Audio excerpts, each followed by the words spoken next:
Yoshua tabla avevo velia. Tosi ocho ejepela tro yo penopo.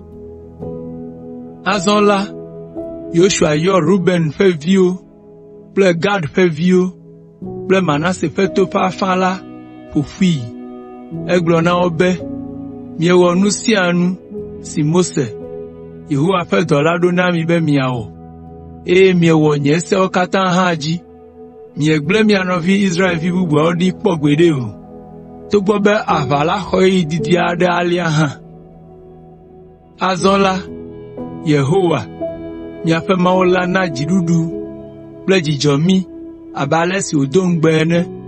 Eta mi miafe anyigba si Mose. Yehowa fe dola na mi le Yordan tosisi la fakpa keme la ji azon.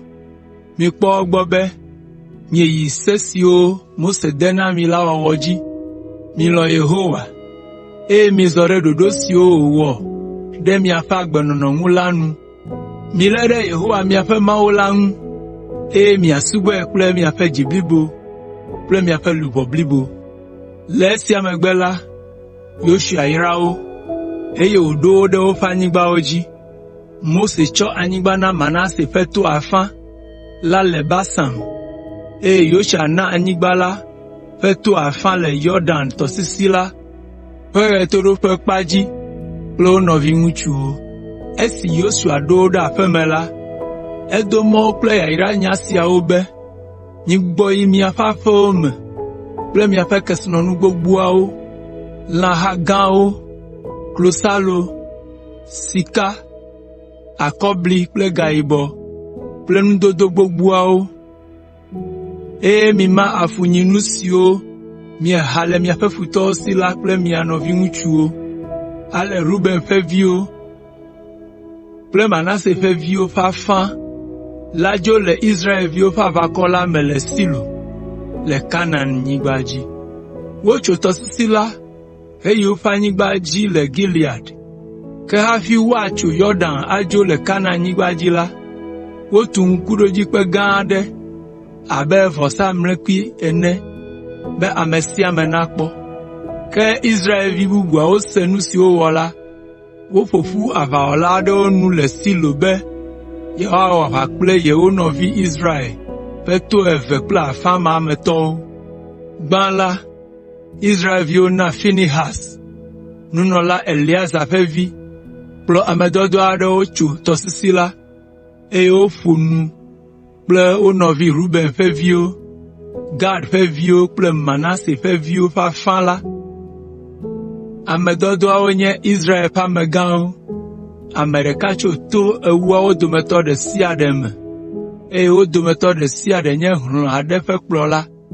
Esi woɖo Gilead la, wogblɔ na Ruben ƒe viwo kple Gad ƒe viwo kple Manasse ƒe viwo ƒe afã bena, Yehowa ƒe ameha blibo la di be yeanya nu si ta miele nu vɔ̃ wɔm ɖe Israel ƒe Mawu la ŋu. Mietrɔ le eyome hetu vɔsamlekpui, eye miedze aglã ɖe Yehowa ŋu. Ɖe nu vɔ̃ si miewɔ le Poer mesɔ gbɔ na mi oa? Miekɔ mia ɖokui ŋu tso nu vɔ̃ ma ŋu haɖe va se ɖe gbe o, togbɔ be dɔvɔ̃ va dze Yehowa ƒe amewo dzi hã. Ɖe miegale tɔtrɔm le Yehowa yome xoxoa? Elabena mienya be ne yewodze aglã ɖe Yehowa ŋu egbe la, ado dɔmedzoe ɖe mi katã ŋu etsɔ si gbɔna. Ne miehiã vɔsamlekpui, elabena wogblẽ kɔ ɖo ne miaƒe anyigba ta la, ekema miva kpe mi le miaƒe nɔƒe le tɔsisi la godo, afi si Yehowa le mia dome le eƒe agbadɔ la me, eye miama miaƒe anyigba na mi. Ke migadze aglã ɖe Yehowa ŋu to vɔsamlekpui bubu tutu me, kpe ɖe miaƒe Mawu ƒe vɔsamlekpui vavã ɖeka la ŋu o.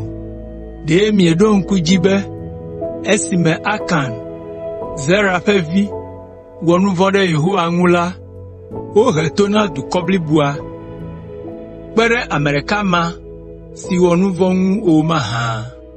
Ruben ƒe viwo kple Gad ƒe viwo kple Manasse ƒe viwo ƒe afã ɖo ŋu na Israelviwo ƒe tatɔwo be, Ŋusẽtɔ lae nye Yehowa. Mawuwo dzi Mawu lae nya nu si ta míetu vɔsamlekpui la, eye míedi be miawo hã mianya. Ne míedze aglã, eye míewɔ nuteƒe na Yehowa o la, ekema migana míanɔ agbe o. Ne míeda le Yehowa ƒe se dzi, eye míetu míawo ŋutɔ ƒe vɔsamlekpui, be míasa numevɔ, alo nuɖuvɔ loo, alo ŋutifafavɔ le edzi la, ekema Yehowa ŋutɔ nahe to na mí. Míewɔ nu sia, elabena míevɔ̃ be mia viwo ava gblɔ na mia viwo be, mɔ ka miekpɔ asubɔ Yehowa, Israel ƒe Mawu la. Yehowa wɔ Yɔdan tɔsisi la wònye liƒo le míawo kple mi, Ruben viwo kple Gad ƒe viwo dome. Kadodo aɖeke mele míawo kple Yehowa dome o. Ekema miaƒe dzidzimeviwo ana miaƒe dzidzimeviwo nadzudzɔ Yehowa subɔsubɔ. Eya tae míetu vɔsamlekpui aɖe, menye hena numevɔsawo kple akpedavɔsawo o, ke boŋ be wòanye dzesi anɔ míawo kple miawo sia dome, kple dzesi na dzidzime siwo ava kplɔ mi ɖo la be míesubɔ Yehowa le agbadɔ kɔkɔe sia ŋgɔ kple míaƒe nunanawo hena numevɔsawo kple ŋutifafavɔsawo. Míewɔ esia ale be miaƒe dzidzimeviwo mava gblɔ na miaƒe dzidzimeviwo be kadodo aɖeke mele miawo kple Yehowa miaƒe Mawu la dome o. Ne woagblɔ alea la, mia viwo ate ŋu aɖe wo ɖokui nu be mikpɔ Yehowa miaƒe vɔsamlekpui si mia fofowo tu ɖa. Wotui ɖe Yehowa ƒe vɔsamlekpui la ƒe nɔnɔme nu. Wometui na numevɔsa kple vɔsa bubuwo o, ke boŋ wotui be wòanye kadodo anɔ míawo kple miawo dome, eye wòaganye Yehowa ƒe dzesi. Ne demegbe xa tso mía gbɔ, be míagbugbɔ le Yehowa yome, alo atsi tsitre ɖe eŋu to vɔsamlekpui ɖiɖi me na mía ɖokui, hena numevɔsa kple nuɖuvɔsa kple vɔsa bubuawo. Vɔsamlekpui si le agbadɔ la ŋkume ko ŋudɔ míawɔ na vɔsasa. Esi Finehas, nunɔla kple Israelviwo ƒe tatɔwo, se nya siawo tso Ruben ƒe viwo kple Gad ƒe viwo kple Manase ƒe viwo ƒe afã la nu la, wokpɔ dzidzɔ ŋutɔ. Finehas si nye Eleazar vi gblɔ na wo be, míenya agbe be Yehowa le mía dome, elabena míewɔ nu vɔ̃ ɖe Yehowa ŋu abe ale si míebu ene o, ke boŋ mieɖe mí tso tsɔtsrɔ̃ me. Finehas kple ame dɔdɔ ewuawo trɔ yi Israelvi bubuawo gbɔ, eye woɖe nu si dzɔ la me na wo. Tete Israel blibo la tso aseye, kafu Mawu, eye womegagblɔ nya aɖeke tso aʋawɔwɔ kple Ruben ƒe viwo kple Gad ƒe viwo ŋu o.